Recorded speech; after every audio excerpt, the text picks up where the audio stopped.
chimed in so far. There are some incredibly talented restoration sales professionals that bring a lot to the table. So looks like the participants are going up quite a bit. We're going to get started a couple, 3 minutes after, just to allow everybody to get in.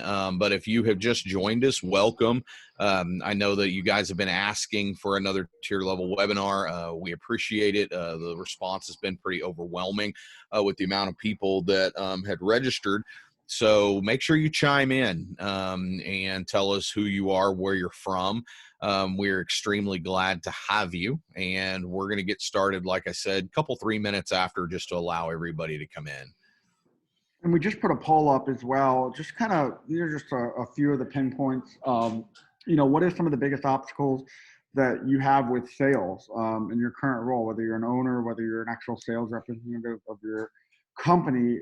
Go ahead and click that right there. It kind of gives us a gauge on some areas to talk about and expand on during this presentation as well. So just go ahead and pick the one that you find is the biggest obstacle for yourself. And again, it's kind of anonymous, so nobody will see what you're picking, so don't worry about that.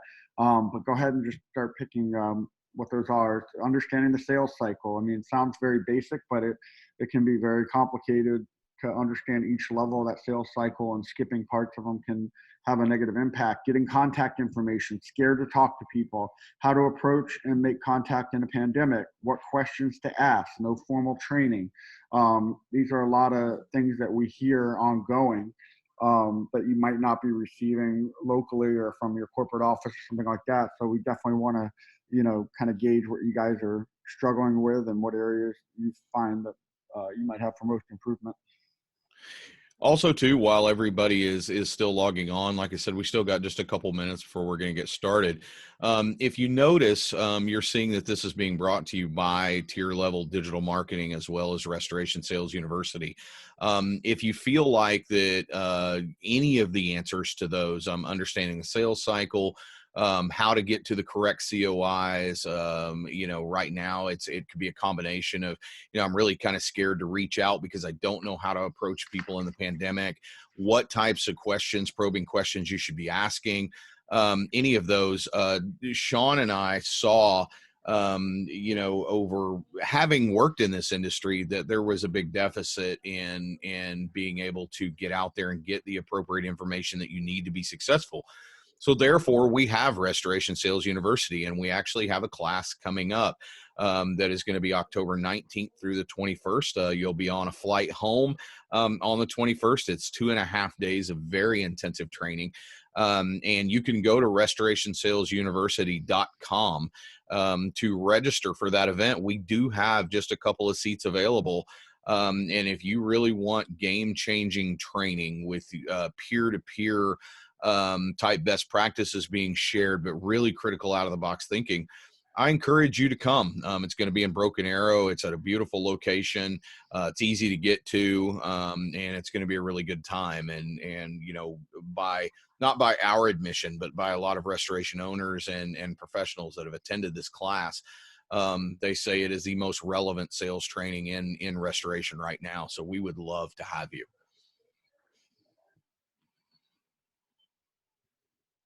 So we'll start at 11:05 exactly, because we do still have people coming in. Make sure that you chime in who you are, where you're from, and welcome. And like I said, we've got quite a few people on here. That's exciting. We hope that you come away better than the way that you came, but we also too want to hear what's working for you. Like I said, I know there's some people on here that are extremely talented that bring a lot to the table. They realistically could probably be teaching this themselves. So we're honored to have you guys on here and looking forward to your input. And we'll get started here in just a minute.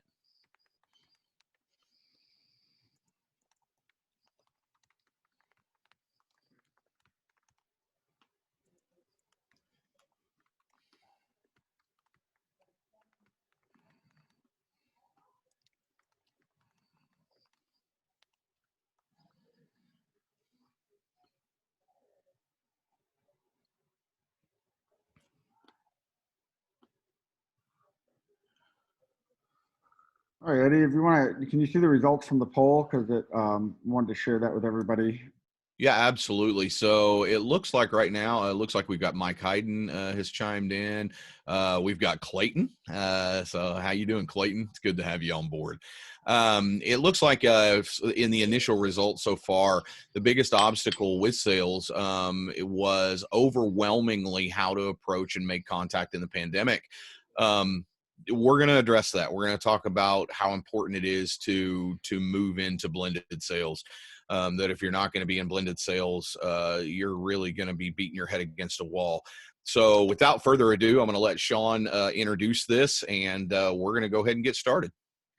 Yeah, so we're super excited to talk about this topic today on closing the deal, fire, water, mold, all things restoration. I know this has been a year like no other when, sales and being excellent at sales can be a challenge during a normal year.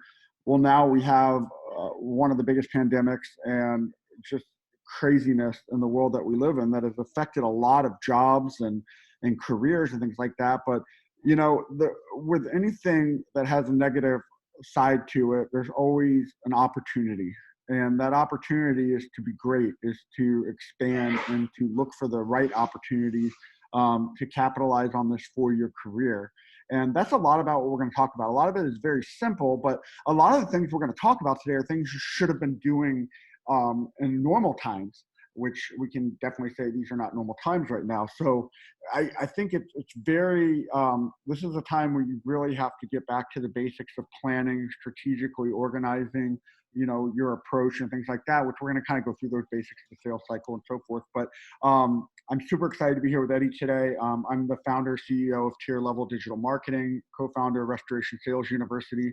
So we have a lot of passion for this industry, a lot like many of you on this call. It's super exciting to see you guys coming out to just want to continue to learn together. And we learn a lot from you guys too. So this is very rewarding for us to be a part of this as well. So Eddie, I'm gonna go ahead and let you take over from there. Absolutely. Thank you very much, Sean. As Sean said, he's a founder and CEO of Tier Level. I am the VP of Sales. Both of us had a pretty extensive background and we're blessed to have a lot of success in restoration, and a lot of it had to do with the out of the box thinking that we came up with. And so what we're going to do is we've learned several things throughout this pandemic, which is honestly a time for restoration professionals to be able to shine, because the pandemic involves infectious disease control. So we're going to talk a little bit about that, but more importantly, we're going to talk about really that disconnect of how we are closing jobs on the water side, on the fire side, on the mold side, how we're able to get in front of those COIs, and we're going to deal with COVID-19. I think in order to do that, though, that it's going to be really important that we understand the basics. And, so the first thing that we're going to talk about is, do you honestly know the sales cycle? Sean had put this in. This is part of Restoration Sales University training. The first three things that you're going to see in the sales cycle are going to be red. And then the last four things that are going to be on there are going to be green. Sean, can you explain the differentiation between the two before we get into it? Yeah, so when you're looking at red and green, it's obviously universal colors for stop and go. And what I really want you to get into your mentality is that when you're going through the first phases of the sales cycle, you should not be pushing or going at the person with what you're about. You should be focused on obtaining information. So what I like to visualize is that you stop. You do not talk about your organization. You do not talk about your company. You're specifically there to learn everything you can about that company, ask questions to get answers coming into you before you even get to your actual presentation of who you are and what you're about. So that's why I really like to use the color coding of red and green, because when you're going through these different levels, it is all about listening and observing information versus presenting or giving information. So that's kind of the simple prospect or process of the red versus green. Absolutely. And I think that the pre-approach is probably one of the most neglected portions of the sales cycle. We talk about this, and you're going to see this on the next slide, about that most representatives will take and show up and throw up. And really what that means is, and if you guys can relate to this, then I want you to take note, because this is a very hard thing for salespeople to walk away from and change. And it's that they'll walk in with their business card in their hand, or their giveaways, or their marketing materials, and they want to say, "Hi, my name is so and so, and I do restoration, which includes fire, water, mold, and we would love to be able to have work from you." And they have not done any due diligence the night before to find anything out about the company that they're approaching. How long's that company been in business? How many employees do they have? What's their niche in the market space? Where would you potentially be a solution to any problem that they could potentially have, to where they're dominating the conversation, not you? So on the pre-approach, it's what we call pre-call planning. It's being able to go out there and garner information that you can use as a talking point to get the customer's walls to come down and be able to actually talk actively about their company. People want to talk most what they're passionate about. And, so if you understand that a gentleman has been, the COI, or the center of influence, has been there since, 2000, and he's got 20 years with the company. Well, he's been through some things. He's survived a recession. Maybe you ask him that question, is like, I see you've been here 20 years, Mr. COI. Tell me, how your company got through, 2008, 2009. What was it that caused you guys to be able to survive whenever other companies couldn't? And take notice of all the nonverbal things around the office, things that they may be interested in, whether it's sports teams, whether it's, it could be the arts, it could be all kinds of things. So the next thing on the sales cycle, and again, and this green part, the red part that we're talking about, means that you haven't even jumped into anything that you're about yet. So this is all still about the customer. So pre-approach, and then the approach. What exactly is it that you're wanting to accomplish in here whenever you're taking and going into this? What are your micro goals that you want to set for this meeting? And Sean has got a poll up about pre-approach. How much time a week do you spend working on your pre-approach research? Do you not do it at all? And be honest. Because if we're not learning, we're not growing. If you're not doing this, then by all means, please be honest about it. But, if you're a rock star, and I know there's a couple of you are, because I see your weekly agendas, I know that you're spending lots of time on this. So the next thing is going to be the needs analysis. This is where solution-based selling comes into play. It's not about you, it's about them. Now, all of a sudden, you see the light go green. Sean, why did the light go green here? Because now we're getting to the point where we've obtained information from our research. We've obtained how we're going to initially connect with them to ask questions, which is part of that needs analysis process. Now, once we obtain all that information, we can customize and make our presentation tailored, unique, and specific to that individual client. Again, we offer hundreds of services when it comes to cleaning and restoration. It's not necessarily all a perfect fit for every client. So we have to look at those situations and unique situations that we can present to start to build that relationship. A lot of times, and Eddie will probably talk about this a little bit later, is there might be other things beyond restoration and cleaning that we're using to synergize that relationship, whether it's human trafficking awareness in the hotel industry, whether it's active shooter training for schools. These are a lot of minor certifications that you can get on the Department of Homeland Security and other credible certification sites that can just bring awareness and value. Or you could partner with the local police department to maybe do some of these things, the local fire department. There's a lot of organizations that you can kind of bring the entities together, but unless you ask specific questions, and asking a lot of questions is a good thing. You should rehearse, write down questions that you have in your arsenal at any given time, because even when you're going through the presentation, there might be some more questions if you're reading a bad vibe off the person you're presenting to, that center of influence, that you might need to go back and go back to, shut up and listen instead of, throwing up all over them. So it's very important that you hold back as long as you can to get all the information that you can obtain so you can actively and professionally present what you have to offer them. Absolutely. And I think if you guys look, you really hadn't gotten into what anything that you had done or were about up until 4. So a lot of times we walk in on this pre-approach or even on the approach, and we're already into our presentation whenever we really don't have any business being there at all. We haven't established any sort of trust foundation. We have not asked them anything that was going to be potentially about them or what kind of a solution. And then next you have validation, but what have you still not seen? You still have not seen that it is the appropriate time to close. This even works in a potential priority response situation. You still do have pre-approach, approach, needs analysis, presentation, and validation before you ever close.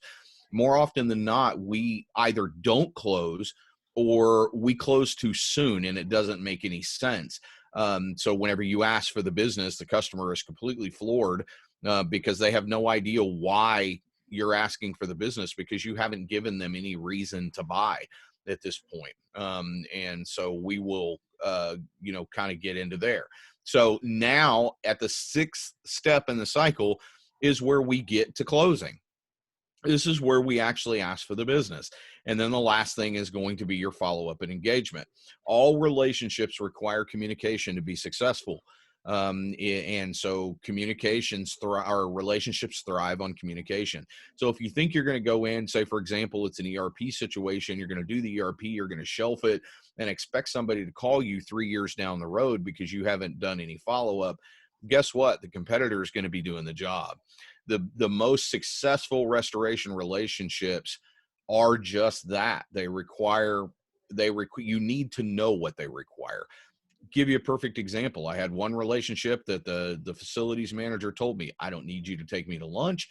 I don't need you to take me to dinner. I don't need you to drop by trinkets or calendars or any of these kinds of things. I just need you to answer your phone when you call, and I don't need to be babysat. So I still would touch base with him about once a quarter, and inevitably his communication back to me was no news is good news. But he knew I was there, but I identified what would you need, in a relationship with me. And he goes, to not be like everybody else. Don't think you got to wine me, dine me, woo me, all of these kinds of things. Just answer your phone whenever. And sure enough, we partnered with this gentleman, and when he had a big loss, we answered the phone, we were there, and it ended up being a fantastic relationship moving forward. So here's the Hey, Eddie, real quick. Yeah. I put a quick poll up about, this goes back to needs analysis, but it can carry through the sales cycle. But I asked how many of you have a list of 30 or more questions written down that you have ready to ask any potential client at any given time, and 92% of you don't. Now, I'm not trying to dog on you guys or put you down about this, but this is a very important, a very simple tactic. To write down questions you've asked, but to have that in front of you every day, laminated in your notebook, in your planner, whatever. These questions, we've been in meetings where we've asked 15, 20, 30 questions before. So 30 is just a minimum list. But if you don't know the questions to ask, how are you going to fulfill the sales cycle? How are you going to know more about your clients without just being a push marketer salesperson? So I think this is a very good wake-up call for all of us, and I'm guilty of this. I even day to day, sometimes I don't just have a list of the questions for whatever particular project I'm working on or client I'm working with, but where are we at? Like, why do we not have this? This is something that would take 5 to 10 minutes to write down, type up, that could dramatically impact your business and your pipeline. This is the difference when you get to being an ultra high performer or a mediocre salesperson. So I definitely think you guys need to take a hard look inside and find ways. If you need help with this, feel free to email myself and Eddie. We have some questions we used to use back when we were in the field. We can definitely help you with that. So, and Kelly Malloy just wrote, one of the questions I have to prospective clients, what is most important to you? That's great, but what are 5, 10, 15 other questions that can dig deeper with that one question that you can keep a conversation rolling? So again, great question, Kelly, and definitely expand on that, add more to that so you can build a deeper relationship when you're prospecting. Absolutely. And more often than not, whenever we're in the field, Sean and I are blessed to do a lot of consulting. And we actually go out into the field with the reps and observe a lot of presentation styles. And more often than not, we find that it is just almost commonplace that people just show up and throw up. And I get tired of using this terminology, but it is true. It is, hi, we are this, whether it's PureClean, Service Master, Harborough, ATI, Interstate, ServPro, whoever. They show up and say, this is what we can do. This is who we are. This is what we have accomplished. This is why you need to use us. And not once did they ever say, what would you need from somebody like me? And there's a big difference, and we're going to get into that on the next slide. But you need to be a consultative, solutions-based salesperson. Every business, it's not a matter of if, it's a matter of when a disaster happens. And you need to understand their intimate needs that they would have from having a relationship with an organization like yours. So you tailor the things that you bring to the table around their specific needs with apples to apples stories. So if it was, say, for example, Sean owned a hotel, and I was to come in, I would be asking questions that would be centered around what would keep him up at night. Tell me about the things that really worry you about this business. And more often than not, you'll find when you ask questions like that they will say, we're scared to death that something's going to happen and our employees aren't going to be able to clock in. Think about how applicable it is right now with COVID. Think about where this plays into that. What are the big fears? The big fears are that one of these restaurants, one of these hotels, one of these places of business are going to have a confirmed case and it's going to shut them down, and they can't do anything about it. What solutions do you provide? You provide the fact that you are masters of infectious disease control. If you're having a janitorial company come in and do cleanings on an identified case, these people aren't certified in infectious disease control. And you guys have been dealing with this for years and years and years. You guys have been doing MRSA cleanups, HIV, bloodborne pathogen, staph infection, TB. I mean, you guys have done infectious disease control. This is no different. So now at this point, whenever they give you what their fears are, now you need to be consultative. Mr. So-and-so, Mr. COI, I can completely understand why that would bother you. And you know what? You have made the right choice in sitting down with me because I have solutions to those specific problems. But if we're showing up and saying, this is what we do, this is who we are, we're the biggest, we're the best, we're the fastest, maybe that doesn't, now you're just throwing darts at a map hoping something is going to stick. That's not selling. That's telling. Selling is listening. Selling is being consultative. Selling is being solutions-based. Selling and here's where the big epiphany is going to come, is you're a giver. And we're going to get into that on the next slide. Sean, do you have anything you want to add to that? No, that's perfect. I like that a lot. So here's the deal. Do you want to sell more people? Be a giver, not a taker. If you show up and you've been beating your head against a wall with these people, trying to close business, close a relationship, and all you have done is talk about fire, water, mold, then you are the true definition of an insanity. You're not finding alternative ways to win. You're not finding hot buttons by asking the right directed, pointed questions to be able to understand where do you fit in their relationship. Because you don't want to be a vendor. You want to be a strategic partner for their success.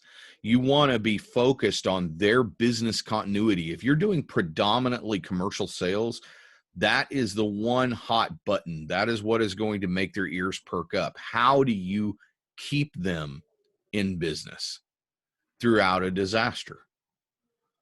So A taker is going to say, listen, this is what I can do for you. This is what ServPro can do for you. This is what ServiceMaster. This is what JGB. This is what Harborough. This is what AdvantaClean. This is what PuraClean. This is what we can do for you. A giver said, what would you need from me? Now you've switched from being a salesperson to a servant. Just by a small paradigm shift in the way that you present. What would you need? Well, just like I said, I was up, I'm not even going to say who or where.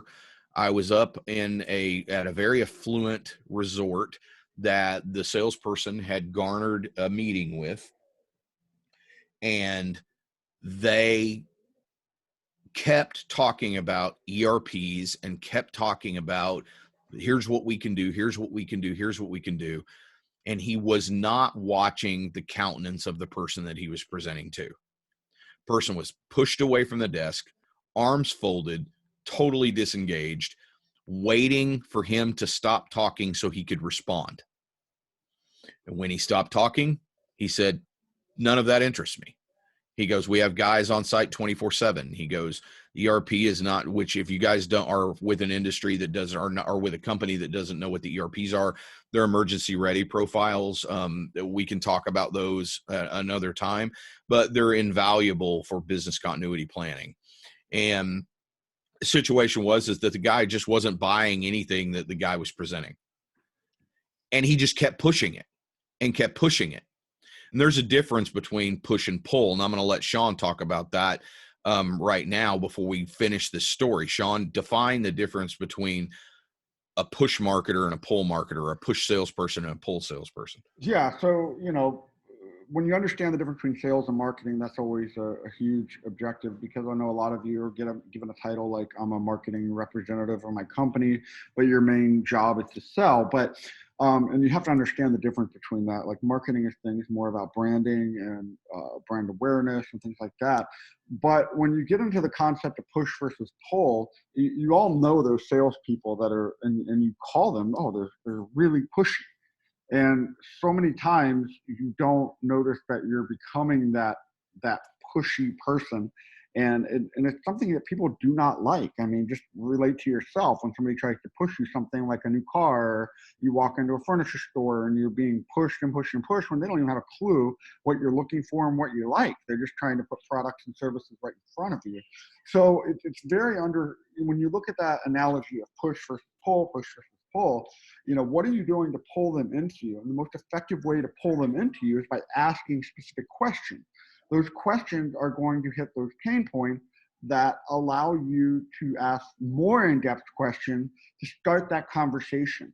When that conversation starts, then there's trust is beginning to be built. There is confidence that you might know what you're talking about. So then when you get to a point of presenting and laying out what you have on the table, it's more tailored to actually understanding what they're looking for. So, you really have to visualize that. Are you pushing somebody to do business with you? Are you pulling them into you? Are you attracting them to you to want to do business with you? Yeah, I think that, more often than not, if we really take a look at the presentation styles that we go out there as restoration professionals, there's two things that we don't understand. Really, one, we're not selling anything. Unless we're in a priority response situation where it's an immediate gratification vertical like duct cleaning or floor polishing or structure cleaning or things like that, then at that point you are actively selling. But for the most part, what we're doing is building a foundation for a relationship that is going to be so solid that when something finally does happen, you are first and foremost on their mind. You are memorable. And what is your differentiator? What makes you memorable? So coming back to that story, the taker was, look, I can do this, I can do this, I can do this. And then he wasn't using active listening skills to say, the guy was like, look, I'm not interested. So he didn't try to find an alternative angle. As long as they're engaged in conversation, then they're interested in something that you have to say. So don't just take that first objection. We should expect those objections and be ready for them. If they just say yes right out of the gate, it was too easy and there's something else wrong, because you're trying to go from 0 to trust in a matter of, 3 inches here. And, so he wasn't actively listening to what the customer's saying. And I finally just said, sir, if you don't mind me asking, I've heard you say, that you wouldn't be interested in anything like this. I said, what would you expect from a company like us? What would you be looking for? And he said the same thing. He goes, honestly, just answer your phone and be here when you say you're going to be here. And I said, what kind of time frame would you be looking at? Because we live right down the street. I can literally be here in 10 or 15 minutes when you call me. So we gave a 30-minute time frame, which was acceptable to him. It was all he wanted. So when we walked away, I looked at the sales rep and I said, what did I do differently? And he said, you asked him what he wanted. And really, that's all it boiled down to. I became a giver. I said, I want to find out, what is your problem? What is your pain point? What are the things that keep you up at night? And how can I be a solution to that? How can I help give you peace of mind? Hey, Eddie, quick question for you. Tracy Burrows up in Scarsdale wanted to know, what sales tips can you provide for your virtual Zoom introduction for a healthcare engineer COI? Okay, fantastic. So as far as virtual Zoom, I think that anytime that you're going to boot, and we'll kind of just jump into this, there's not really a slide on this because this is predominantly about closing, but let's talk about the 3 facets of what it takes to be a successful blended salesperson. First off, if you have not picked up the book Virtual Selling by Jeb Blunt, I strongly recommend that you do that. Secondly, if you did not watch Sean and I's webinar on virtual selling, make sure you request it by email and we'll send you a link to that webinar for virtual selling. So Tracy brings up a very good point because she is talking about true blended sales. True blended sales, you have to be good on 3 facets now to be successful in this modern day. You have to be good, A, on the phones, B, digitally, and C, face-to-face. And they all work in cohesion. So if you're looking, so first off on the phones, you're going to have a lot of success on the phones. People are captive audiences now, but it requires a lot more active listening, a lot more control over your inflection, your tone, to be able to create excitement in what you're doing. But whenever you're going to approach, say, a healthcare professional to talk to them about like a hospital engineer, about what you're going to want to talk to on a Zoom meeting, which is going to be the digital facet for blended sales, you're going to want to get into the same conversations that you would face to face, and be very respectful whenever you're making that introduction and say, look, I understand with everything going on with the pandemic, you probably go ahead and address the elephant in the room. You probably most likely don't want to meet face to face. I'm more than happy to jump on a Zoom phone call with you because I've got some very important things that I would like to speak to you about that can help protect your hospital. And you're going to want to utilize terms that are going to hot buttons that are going to make them want to jump on that call with you. So what services do you provide that can help protect the hospital? You provide cleaning if they need the cleaning. Most restoration companies have went and gotten their ICRA certification, so you can emphasize that. If you do not have that, it's something you're going to want to have if you're going to work in a hospital clinic and a clinical environment. ICRA is an infection control. It's a 40-hour CE course that can be done online. And I've seen restoration companies actually get booted for not having off of jobs for not having their ICRA certification. But most importantly, what, Tracy, I know the company you work for, what do you have that is one of the biggest things that hospitals, churches, school systems love? It's the ERP. And you need to talk to them in the presence of that. It is a business continuity planning tool. So if you want to get into some more specific verbiage, let's chat one-on-one. You've got my contact information. Let's set up a time to talk to show you how to break that bubble. But, think about the things that you guys have that would be hot buttons. Hospitals especially need to know that you understand the sterilization protocol, the specific HIPAA requirements, ICRA certification, and time. Time is of the essence. They want things done very quickly. So that's going to be the things that you are going to do. Hey, Eddie, Josh asked for the names of the certifications you mentioned again. ICRA, so ICRA, it's an infection control certification that most hospitals, cancer treatment centers, clinics are requiring to go in, especially if they have mold issues. They do have to require a higher level, higher standard of cleaning. So they're starting to become a little more stringent on that certification. And just as a caveat, as a side note, the best way to be able to find out what these people need is be involved in their speak. And that would be your state's association of hospital engineers, and get involved in that and be able to find out what their specific needs would be. Somebody also just asked, is the training similar in Canada? I don't personally know. I know Clayton Berry is familiar with some Canadian guidelines. Clayton, if you wanted to jump in and answer that with the hospitals, I'm not sure what certifications, unless you've heard, Eddie, but I'm not familiar. Yeah, with I have not. I can't speak intelligently to that. So Clayton, if you want to chime in on the chat portion, if you happen to have answers to those questions, we definitely welcome those. And okay, well, Clayton says he doesn't know. So I tell you what, I will do due diligence and find out the answer to that question, Matt. And we'll have that over to you. I think since you registered, I actually have your email, but if you want to email me personally, eddie@tierlevel.com, I will have an answer for you by end of business today. Thanks, Clayton. Yep. So the next thing is that what you have to understand is in the close is that this is where most people shy away from this. They don't ask for the business. You're true marketers by definition, which means that you want the relationships, but you'll take them to lunch, you'll take them golfing, you'll take them the trinkets and treats and all of these things, whether it's agent centric or commercial centric, but you don't ever ask for the business. And let me tell you something, if you don't ask for it, they're not going to give it to you. They're going to continue to take your gifts, and then you're going to wonder why in the world you are why competitors are getting the work, why insurance agents are still referring to other people.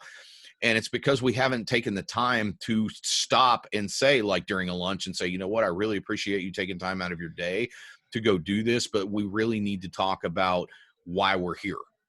And transition that conversation into business related conversation and say, you know what do I need to do to ensure that I get your next loss? I'm just asking for one. I'm not asking you to marry me on the first date here. I understand that, it's going to take me doing some things to establish trust.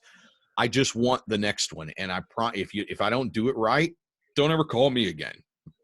Are we being that transparent with customers? Are we being that upfront with them and asking them and saying, what's it going to take, for me to be your next phone call? If I'm going to tell you, and we'll get to this in sales psychology and a couple slides down the deal, but there are systems that you can put in place to ensure that your next answer is yes. And we'll talk about that here in a little bit. But closing, in my opinion, is the most important part of the sales process whenever you are engaged with the COI through the first 1, 2, 3 validation meetings. It is definitely, you have to ask for that business. It's also too where over 60% of sales professionals fail because the close scares them. They're terrified of it. And I've watched them skirt around the issue, but won't actually ask for it. But also too, maybe they close too early and it doesn't make sense. And the customer has no idea why you're asking for the business because you haven't established a need or a solution. So know when to close. Have you completed those first 5 steps of the sales process? Don't be counting them in your head. Okay, I'm here. You need to rehearse this with your peers, with your managers until it just rolls off your tongue. You know where you're at all the time in the sales process. Make sure, and also too, be positive assumptive. And so exactly what that means is that if Sean was the hotelier and I have talked to him and identified solutions that I can be to him, and he likes the ERP, I'm not going to say, would you like us to do this? I'm going to say, when would you like me to do this? Next Tuesday or Wednesday? I'm going to automatically assume the next answer is going to be yes. Well, you have to work off that 80-20 rule. 80% of the people in this world are sheep. And that's not meant as any disrespect. It just means that they follow where 20% of the leaders will take them. You're the 20% as salespeople. Take them where you want them to go. Control the conversation. Be positive, assumptive. Tell them when you're going to do it, not when is good for them. They'll tell you if those days aren't good for you, if they're not good for them. They're going to tell you. But most people are 80%. Most people are going to say, Wednesday. And you're going to end up with that market share. So this is something that I created, something that I said all the time. And so you get a little bit of me in this. And, you don't want people to tell you no. So if your presentation and your value proposition has to be geared so that the solutions that you have provided for the individual's needs make so much sense that it would utterly be ridiculous for them to tell you no. So I want you to stop and let that sink in. Your presentation has to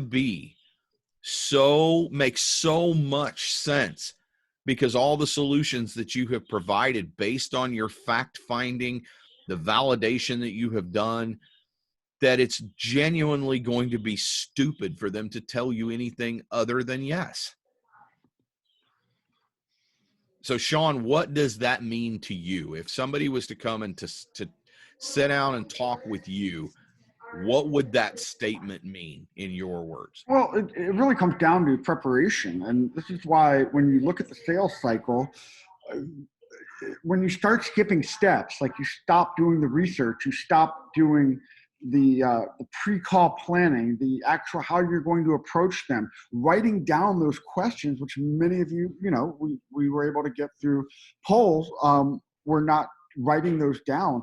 It's kind of like anything else in life. The more you put into something, the more you're going to get out of it. So if you go through every presentation and every prospect half-ass, you're going to get half-ass results. And this is why we see so many salespeople in the restoration industry like a revolving door. But there's a nice percentage of people, I'm sure it's not very high, that have done extremely well, that have generated over $1 million in revenue per year, and are building a career in this industry when everybody else just kind of goes and comes and goes and comes. This industry, the opportunity is there. It is 100% there. And what that means is, I mean, look at the pandemic we've been in. A lot of restoration companies are on track or above where they were last year if they have a sales team and a marketing team in place. With that said, if you are struggling right now, this is where you really have to go back to the drawing board and say, wow, what are we not doing in this cycle? Because you're like, yeah, I've tried that. But like, no, are you trying it every time you go out? Because I know when I'm presented by somebody that wants to sell me something, the more research they do on my company, myself, what I like, what I don't like, and we go through that process, I'm more likely to engage in a transactional purchase with them. So you really have to go back to the fundamental basics. Are you doing your pre-approach? Are you approaching effectively? With that mean Zoom? Does that mean in person? Does that mean phone calls? Does that mean emails? Does that mean text messages? Whatever that is. Are you doing that effectively? Are you asking those right questions? Are you planning those questions in your mind, on paper, on your computer, on your phone, so you can have them ready to go like that? When you hesitate and you skip little steps here and there, that's what makes this reality of them saying, no. I mean, it should be, like Eddie said, ridiculous for them to tell you no, because you've done so much work. And it works every time. So I highly recommend, don't skip the steps. Don't, coast through this like it's just going to be a routine and you're going to get it. No, make it uniquely specific for every client. Then you're going to find your massive prospect list is really going to be narrowed down because you're having such great relationships and work coming from a core group of people that you've put that work into. Absolutely. So let's talk a little bit about sales psychology, and then we'll get into a little bit of specifics on, water, fire, mold, and COVID-19, and some scenario-based stuff. And we're going to really open the panel up for scenario-based questions. But sales psychology 101 is there's the art of the 3 yeses in sales, which means that if you ask 3 consecutive yes questions, you have a higher than 80% probability of the answer to your 4th question being a yes. So when you come down, this is the validation portion of where you're at before you ask for the business. And this is where you will see that it becomes utterly ridiculous for them to tell you no. And these are just examples. So you could say you had mentioned that it would give you more peace of mind knowing who to call when an emergency happens rather than just going to Google or the phone book or things like that, right? And they say yes. And say, well, okay, fantastic. And you would also agree that it would be a much better scenario for you to call a person like myself, rather than an office, because when an emergency happens, because of response time, I'm going to get there quickly. You're going to speak to somebody who's going to understand your problems. Absolutely. Yes, it would. You had stated that having, and this is if your company does this, an emergency ready profile in place could be used as a great training tool for your staff. Yes. Okay. And if the whole goal was to sell the ERP, I have next Tuesday or Wednesday available for you to come do the ERP. What day is best for you? Why would they tell you no? There's no reason. They've answered yes. You've identified what their problems were, what keeps them up at night, how you can be a specific solution. They're going to feel stupid telling you no, because they've just said yes to every single problem that they presented to you. You had a solution for. So what's the outcome? Scheduled ERP, check. That was the goal. Relationship started, check. You've done everything that you wanted to do. So sales psychology 101, have those 3, be taking notes whenever you're in your presentation so that when you get to the validation, you have 3 yes questions loaded and ready to go. And then operate on that principality of when you close, it would be ridiculous for them to tell you no. So whenever we get in, so let's talk a little bit about specifics. Let's talk about closing, water, fire, mold, COVID-19, priority responses. Okay. It's really not as difficult as you're making it out to be. You increase your odds by having more relationships, for one. That can be across the board, water, fire, mold, COVID. The more relationships you have, the more you increase your odds. So you've got to get out and you've got to hustle. You've got to get on the phones and do phone time. There's a gentleman on here right now that I put on my podcast about blended sales that I think right now is probably one of the most brilliant guys in blended sales right now. His name's John Fierco. And this guy's averaging 60 to 80 calls a week, phone calls a week, setting up Zoom meetings and meeting people face to face. And he is just the epitome of what a blended salesperson looks like. I would love to connect you with him. You can go listen to his podcast if you want. It's on Selling People, Not a Process. It's on iTunes and Spotify and iHeartRadio and all those places. So go listen to it. I think it was episode 52 or 53 on blended sales. But understand also, too, how to effectively communicate the science of what you do and why you do it. This comes to Sean and I's mantra of out care plus out educate equals out sell. And Sean, I want you to talk a little bit about exactly what that means. Yeah. So when you really look at the humanizing component of sales and marketing in general, and when you have a mentality to out care, out educate, there is so much value in that proposition that you can really get beyond the BS of, wow, like this person's not just selling a product or service, but you have to be really passionate about what you're doing. You have to understand what you're really doing so you can provide that educational value. When you go through motions and things like that, people's BS radar is very strong nowadays. I mean, they can pick up on that extremely quick. But when you look at a business and you ask questions to get to know about their business, their problems, their livelihood, and you can provide education, it's very hard for people to compete with that in general. And it doesn't happen in necessarily the first meeting, but when you show back up, when you say you're going to show up, when you follow up with things that you're going to follow up with. Now we all drop the ball sometimes because we get busy and things like that happen. But the more, even when you do drop the ball, when you follow up with that and say, "I'm sorry, I meant to get this to you," that caringness of just being caring it makes all the difference in the world. And when you out care, out educate collectively together, it's really at the point where you start to outperform your competition. And it's just a basic human need. People want to be educated when it comes to something. They don't want to be sold. They need to be educated. And when you do that with a genuine heart and that caring passion comes through, that's when you really start to click those relationships. Yeah, I'm going to tell you guys a real quick story on this and why, and it's going to jump down to the COVID-19 aspect of it. Why these big box franchise companies didn't come out of the gate roaring with this, being on the forefront whenever COVID-19 started, I have no idea. But I sat down with a CEO of a 20 facility ownership group for assisted living. And I said, now I want you to understand, I have a vested interest in the assisted living community because both my parents live in assisted living. And my dad has pulmonary fibrosis, which means that COVID would be a death sentence for him. He just wouldn't have the lung capacity to be able to make it through it. So I have a real heart and affinity for that vertical. So I sat down with an ownership group that had 20 assisted living facilities and was trying to sell COVID-19 cleanings for a restoration company. And, it was just, they had all the chemicals that they needed. Their staff was doing it. They're trained in infectious disease control too.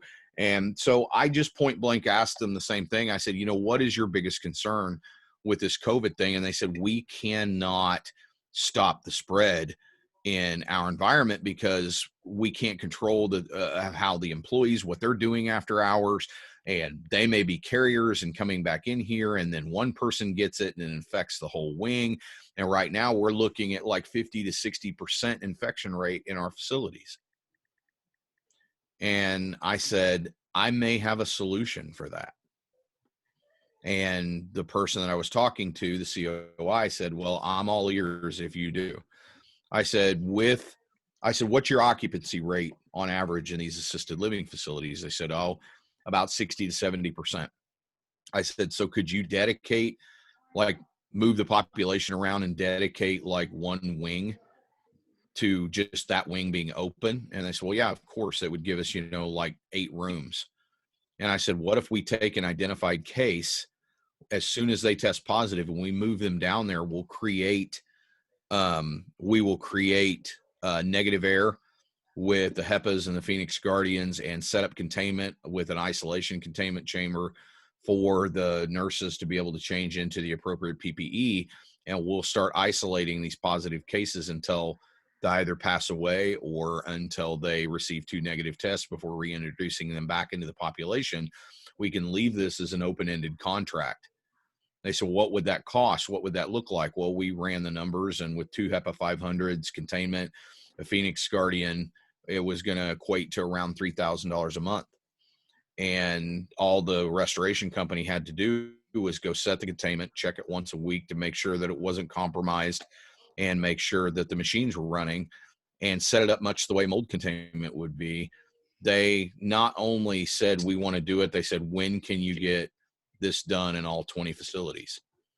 And it ended up being an open-ended contract for $3,000 a month per facility. And they reduced their infection rate by over 80%. So what was the solution? Was the solution the commission check, or was the solution reduce the infection rate? The solution was reduce the infection rate, build trust. Why restoration companies didn't come out with this right out of the gate, I have no idea, being masters of infectious disease control. But that doesn't have anything to do with fire, water, mold. It didn't have anything to do with COVID-19 cleanings, but it was a solution that we had the ability to provide. And the only way you find that is to outcare. I care enough to find out why we need to work together. I'm going to educate you enough to make a decision that is going to be a solution to your specific problem.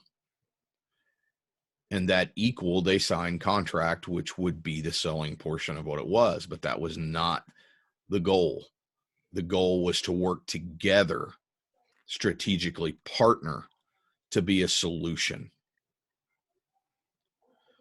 Look at fire. Are you showing up on a priority response fire and talking about educating the consumer on the fact that they need to get perimeter fencing up and board up and tarping to make sure that they reduce their liability?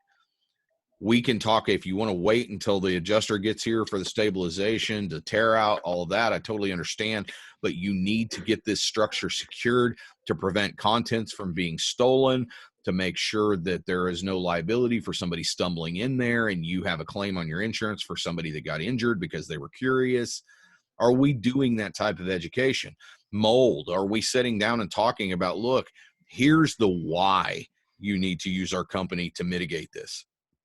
You don't just want to go in there with a rag and some bleach and try to do this. It all comes down to sitting down and taking the extra 5 to 10 minutes to explain the why to a customer. If you start with the why, they are more inclined to trust you. Okay, so you've listened to us talk. I'm going to open this up. We've got just a few minutes. We can go as long as you want. What questions or scenarios do you have that you don't have answers to? And if you don't want to do them on here, let's schedule a one-on-one. Let's talk. I've got time. Sean has time, because here's the deal. We care about you and your success. We care. That's why we do this. This isn't about us. This isn't about, hey, ooh, look at tier level. It's or look at Eddie and Sean. This is because we want to make a difference in your life. We want you to go achieve the success that you've only dreamed about. That's why we do this. We care about you. Well, feel free to ask questions, like even specific situations you might be dealing with. You don't have to use exact names if it's a client you're trying to protect or something like that. But, real situational things are, struggles that you have. A lot of you said, what areas of the sales cycle are you losing focus on or missing out on? Feel free to share that. Somebody just asked, how do we schedule one-on-one? Just email myself or Eddie. Eddie at tierlevel.com or Sean at tierlevel.com. We have it up on the screen right now. And then we'll usually set up Zooms like this if you want to go more in detail with some situations that you're having locally. But feel free to put your questions in the chat box or in the Q&A box on the screen as well. And just so you guys know, Eddie talked about earlier, we are in 2 weeks having Restoration Sales University here in Tulsa, Oklahoma. I just put a poll up. If you are interested in learning more about it, feel free. We'll kind of give you more of a insight on that because it's very limited. I think we only have about 4 or 5 seats left for this class, but we are going to have more classes coming up. So this has been an extremely it goes very deep in this very beneficial class. We have very high performers that have attended down to some entry level, and they've all seemed to get a ton of value out of that. But feel free to go ahead and put your questions in there. You guys are quiet today. Well, hopefully that means that we did a good job at explaining. So let's see, due to COVID, so Mindy had asked if we can do Restoration Sales University via Zoom. We are not going to be doing this class via Zoom, but Sean and I are excited that Restoration Sales University is going to become an e-curriculum site that you guys will be able to go purchase individual pods, entire classes, things like that. It is something that is in the works for 2021. We're super excited about it. and can't wait to launch it. So Yeah, and that's something it wasn't just like putting a camera up and shooting it. We want to try to make it as interactive and possible using video technology. So we're actually working on different platforms right now and camera equipment to actually do that. So it's definitely stay tuned for that. But I mean, these one-on-ones we do, I mean, we definitely give our time to do these. So don't feel bad about asking if you just need some pointers or a lot of times it could be one little thing that could enhance things for you, and we want to make sure that we provide any of that value. But like we said earlier, when you're setting up Zoom meetings, one of the biggest things I've seen when it comes to setting up virtual meeting is just asking for the virtual meeting. Like as sales reps, sometimes you automatically assume that people are going to say no, and you haven't even asked. And it's unbelievable when you say, hey, can I send you a Zoom link? I'd love to ask you some questions. How people are so willing to do that, especially right now in the midst of this pandemic. So, definitely something that you can definitely, don't be scared to ask those questions to get that out there. So Brittany just asked, said I'm new and started during COVID-19, so I haven't been able to go out and do routes. Since things are starting to open up, I'm not sure what questions I should be asking. First off, Brittany, I think it's probably, I need to know whether or not you are going to be more residentially or agent centric versus commercially centric, because your questions that you're going to be asking and value propositions that you'll be presenting will be substantially different. Those two are very unique verticals to be able to go after. So if just a high point would be if 30,000 foot view, that if you're going out, like to agents, I would ask them point blank and say, what do you like about the companies that you're currently referring work to? And if you could change anything about the way that they have been doing work for you, what would it be? And start to find chinks in the armor of how you can position yourself without maligning your competition. I'm going to tell you right now, if you talk bad about your competition, you're not a real salesperson. We are colleagues, and that's why people have such a bad emphasis or have a bad perception of this industry, is because we all walk around and talk bad about each other, and it's not necessary. Let your work speak for itself. So, if an agent tells you, Kelly wanted to say that they don't refer, then I think it's your job to really kind of call them on the carpet and educate them, because they are truly doing a disservice to their client base. I actually had this conversation when I was up in Philadelphia a couple months ago. Walked in with sales rep, and they said the first words out of their mouth, they said, "We send everything to claims. We don't refer work to restoration professionals." And I said, well, if you don't mind me asking, I said, how do you guys bonus at the end of the year off your loss ratio? I've said, if everything's a claim, I said, your loss ratio must be tremendous. And I said, secondly, I said, if you start that claim train down the tracks, you can't back it up. I said, so you're really doing a disservice to your customer. Well, we refer work to this one guy that we trust. And I said, oh, well, what do you like about it? I said, do you feel like, is there anything that he's doing that you would want to change? And they told me. And whenever we walked out, we ended up getting the referral work moving forward, just because of the educational process that we did. But I wasn't going to be deterred. That's what's called, Kelly, that's what's called a red herring objection. A red herring objection happens very early in the presentation to try to send you down a rabbit trail, to try to derail you. I have a outline of what objections are and where they occur in the presentation and how to overcome them, that I would be happy to send to you, so that you can recognize them for what they are and what they truly mean to the presentation. A lot of times they're just trying to derail you and try to see if they can fluster you. So I would be more than happy to send that out to you so that you can kind of look at where objections occur and how to overcome them.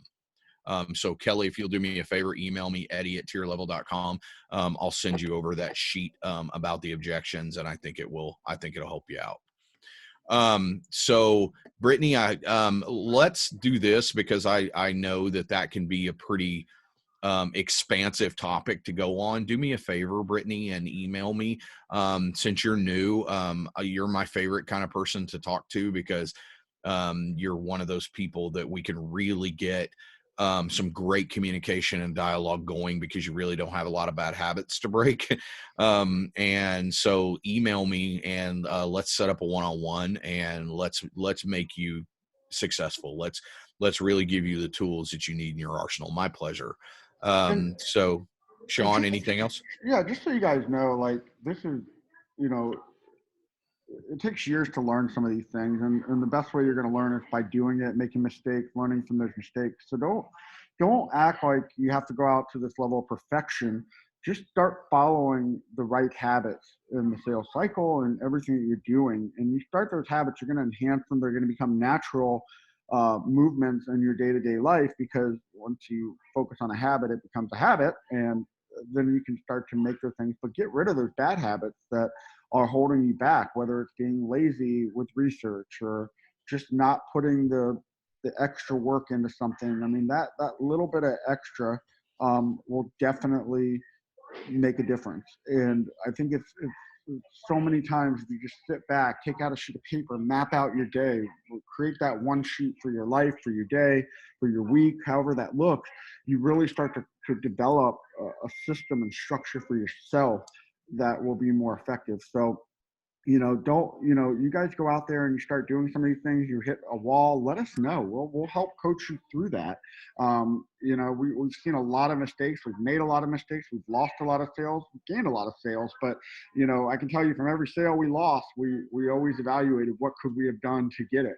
That's And right. it definitely has made us sharper, and helped us win other deals in the future. So, again, this is a year like this year, where me and Eddie are learning new things as we go right now. It's just like, many of you that have been in the industry for a long time, this is something like we've never seen before. So, it's a great time for a community of sales professionals to come together and share best practices and things like that. So, anything that you guys have that's working, we would love to, learn from you guys as well and share that with our community as well.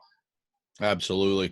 Well, guys, if you do not have more questions, like, Sean and I aren't trying to sell you anything. We just want the restoration in the best possible light. And we hope that you guys come away better than the way you came in. So it's our honor and our pleasure to be able to share what we with. Hope that it makes your goals and objectives.